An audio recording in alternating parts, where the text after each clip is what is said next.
Did you get to ask Garth many questions before you started? I'm trying to remember whether it was before we started or kind of during, once it had begun.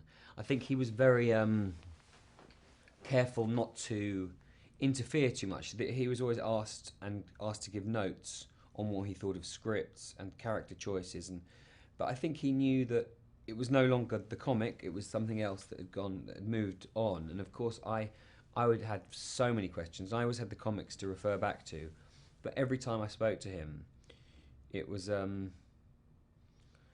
yeah, you can't believe he's such a kind of gentle soul and helpful and um, intrigued by what we do, because what he does is so different. So the conversations have always, but you're expecting a crazed lunatic, and what you get is almost the complete opposite.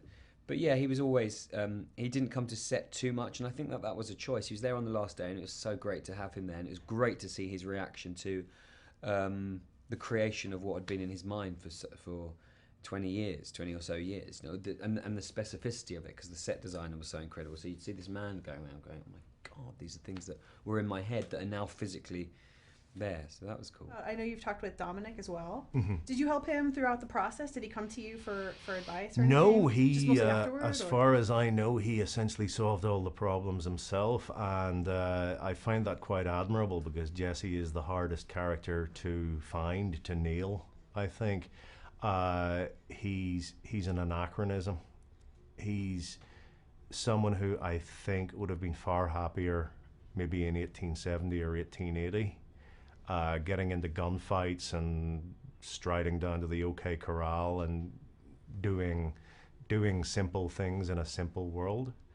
Whereas, of course, it's actually now 2016, and he is an anachronism. He's out of time, and he has to somehow fit his own instincts into horrible, complicated 2016.